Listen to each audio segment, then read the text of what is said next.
ব্যাস কমপ্লিট তো? এটা দাও, আমি বরং দিয়ে আসছি। না না, তোমাকে যেতে হবে না, আমি দিতে যাচ্ছি। না মা, আমি যাচ্ছি তো, আমি দিয়ে আসছি, তুমি দাও। মিনি, আমাকে অনেক বুঝিয়ে টুঝিয়ে বলে দিতে হবে। তুমি আমাকে বলে দাও, আমি সব বুঝিয়ে দেবো।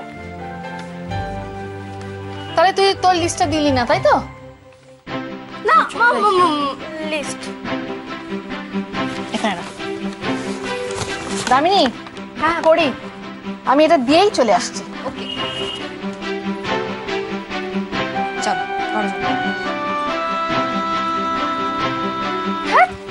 ভালো লাগে না, মা না আমাকে একটুও বিশ্বাস করে না। মিনি, তোমার মা যদি ওটা নিচে হাতে তোমার দাদার জন্য দিতে চান, তোমার মা বেশি খুশি হবে। এটা একটা অন্যরকম আনন্দ, বুঝেছ? আর তোমার জিনিসগুলোও আসবে।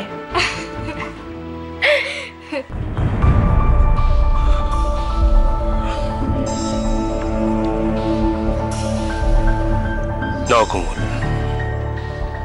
ঠাকুরের পা ছুঁয়ে বলো, তুমি কোনো কিছু আমার থেকে লুকোচ্ছ না, কোনো কষ্ট নেই তোমার মনে।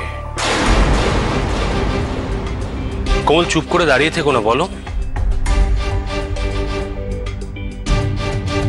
আমাকে কি পরীক্ষায় ফেলছো ঠাকুর? আমি ওনাকে কি করে বলবো সত্যিটা?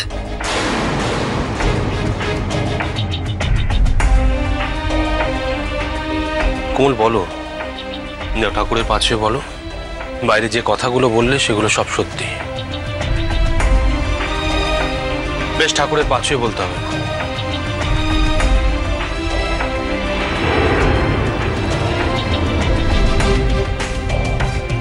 আমার গা ছুঁয়ে বলো যে তুমি সব সত্যি কথা বলেছ, তোমার মনে কোনো কষ্ট নেই, তুমি কোনো কিছু লুকোচ্ছ না আমার থেকে।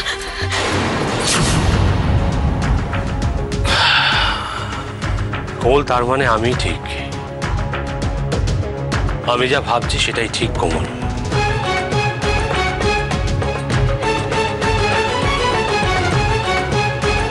দেখো কোমল, তোমার মনে যদি কোনো কষ্ট থেকে থাকে আমাকে বলো, তা না হলে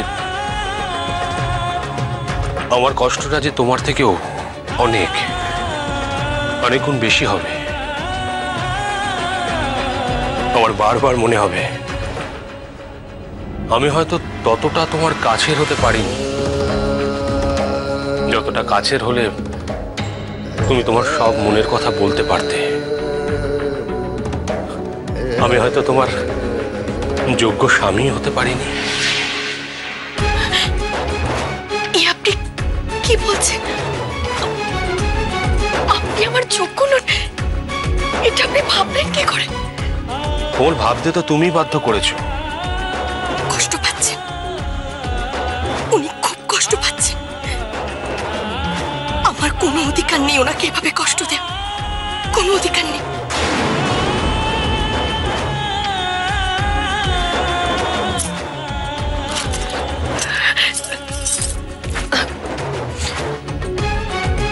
বলবো,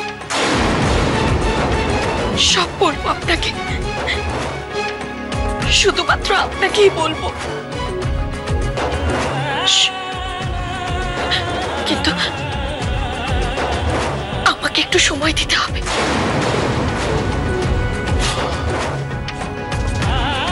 কোমল, তুমি তোমার মনের কথা বলবে, কি কষ্ট হচ্ছে সেটা তোমার স্বামীকে বলবে, সেটা বলার জন্য তোমাকে সময় দিতে হবে। কেন কোমল? এই কেনর উত্তর আপনি সব পেয়ে যাবেন যখন আমি সব কথাগুলো আপনাকে বলতে পারব। বেশ কোমল, তোমার কতক্ষণ সময় চাই?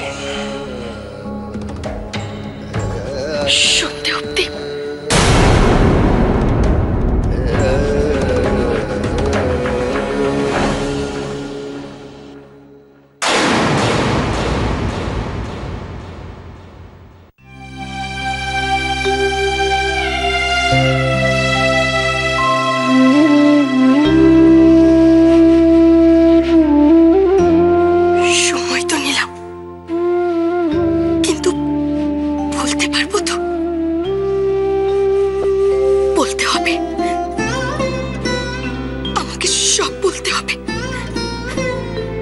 স্বামী যে খুব কষ্ট পাচ্ছে। না না, আমি পারবো না, ওনাকে কষ্ট দিতে আমি কিছুতেই পারবো না। ঠাকুর, তুমি আমাকে শক্তি দাও ঠাকুর। আমি যেন আজ সন্ধ্যেবেলা ওনাকে সব বলতে পারি। আজ যেন কোনো কারণে আমাকে পিছিয়ে আসতে না হয়। আশীর্বাদ করো ঠাকুর, আশীর্বাদ করো।